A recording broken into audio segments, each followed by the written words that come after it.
As-sulama itu artinya setiap persendian dan tulang. Jadi setiap sendi-sendi kita ini setiap pagi itu hendaknya disedekahi. Disedekahi. Bayuh pinten mawon Pak, dihitung 1, 2, 3, 4. Nggih. Kuwadah. Maka kemudian baginda Nabi mengajarkan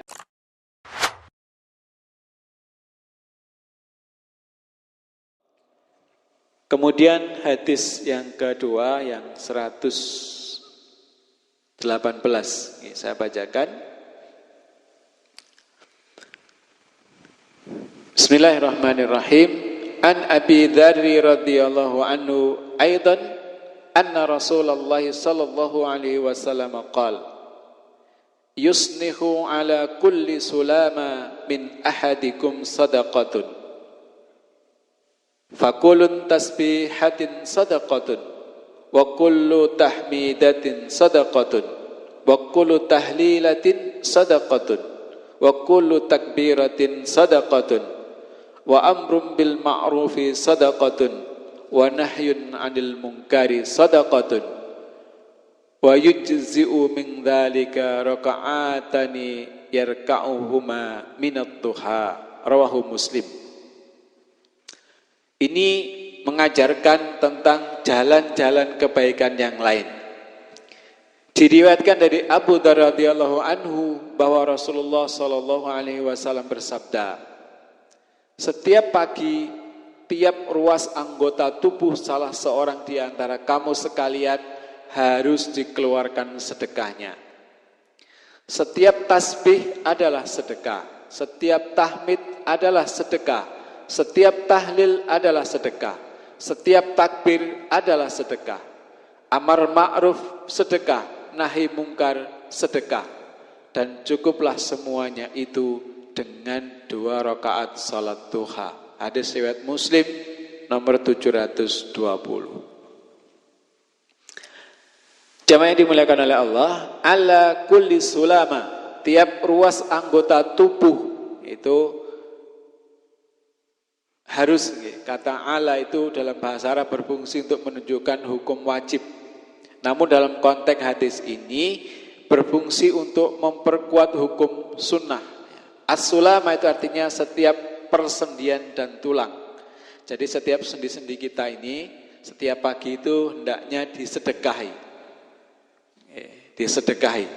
Bayuh pinten mawon Pak, dihitung 1, 2, 3, 4. Nggih. Kuwadah. Maka kemudian baginda Nabi mengajarkan setiap tasbih adalah sedekah. Tasbih itu subhanallah. Kemudian setiap tahmid adalah sedekah. Alhamdulillah. Setiap tahlil adalah sedekah. La ilaha illallah. Sekali lagi Bapak-bapak, la ilaha illallah. Tidak ada dumah di situ. Jadi jangan keliru, la ilaha illallah. Sekali lagi nun sewu, saya sering mengingatkan. Karena kita tidak mungkin adzan asyhadu alla ilaha illallah, enggak mungkin. Illallah. Ini penting. Kalimatnya begitu. Walaupun mungkin secara bahasa Arab boleh dibaca macam-macam, tapi kalau saya cari-cari akar katanya itu kan ilah. Ilah itu pengecualian, itu tidak bisa dibaca ili atau ilu, tidak ada. Itu tahlil.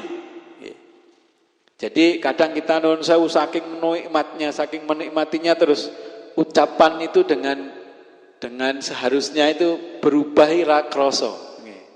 Jadi ini perlu berhati-hati.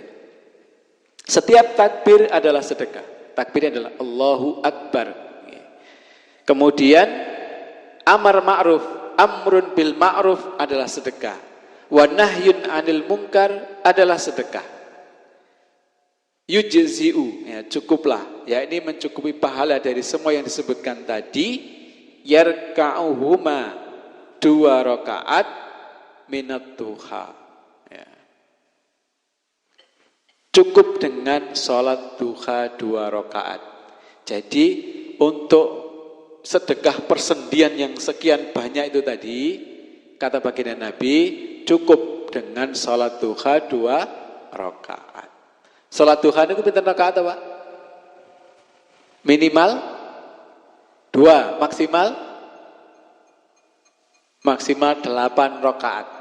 Nggih, salat duha itu minimal 2, maksimal 8. 2 begitu nggih.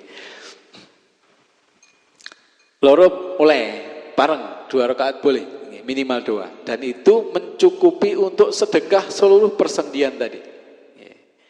Atau alhamdulillah kita sudah terbiasa setiap pagi untuk membaca tasbih, tahmid, tahlil, takbir ya, sekian kali. Nah, itu didawamkan.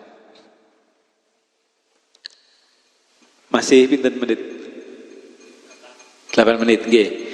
Jadi jamaah yang dimuliakan oleh Allah, pelajaran dari hadis ini anjuran untuk memperbanyak sedekah sebagai tanda syukur kepada Allah atas nikmat sehat dan sebagai upaya menolak bencana.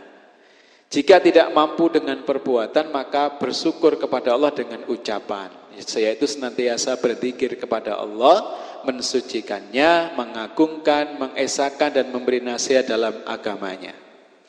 Mudah-mudahan kita ini termasuk salah satunya selain thalabul ilmi juga bagian dari amar ma'ruf. Jadi kita juga sedang bersedekah. Bisa panjenengan bayangkan kalau kita bertemu amar ma'ruf selama pinten niki wae. Meh setengah jam lho nggih, meh sak jam. Berarti sedekah sak jam niku kira-kira piro nah gitu. Itu kebaikan itu seperti itu dalam agama kita. Yang kedua, keutamaan memperbanyak zikir kepada Allah dengan zikir yang sahih dan menjaga salat sunnah duha minimal 2 rakaat, maksimalnya 8 rakaat.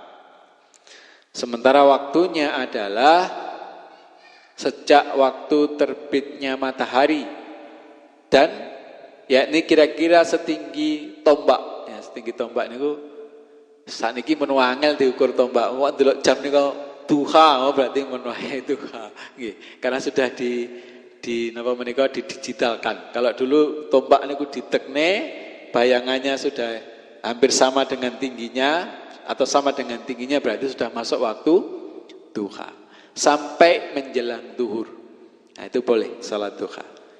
Nah, syukur sebelum duha itu kita berdiam di masjid, bisa salat suruk 2 rakaat yang pahalanya kata baginda Nabi seperti haji dan umroh, sempurna, sempurna, sempurna. Yang salat ini jarang orang memperhatikan. Padahal pahalanya luar biasa. Cuma ada syaratnya, harus salat jamaah subuh di masjid dan tidak keluar masjid ya, sambil berzikir, melakukan kebaikan sampai terbit matahari. Nah, itu syaratnya. Kalau tidak jamaah subuh di masjid terus ke masjid tidak boleh salat suruk. Atau sudah pulang dulu balik lagi, itu sudah tidak boleh. Batal syaratnya. Nah, itu keutamaan zikir kepada Allah.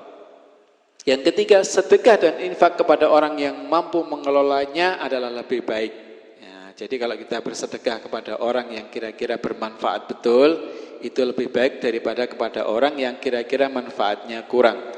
Ya, syukur-syukur sedekahnya kepada orang yang kemudian mampu memberikan manfaat kepada orang yang lainnya lagi. Ini sedekah dalam bentuk sedekah produktif istilahnya.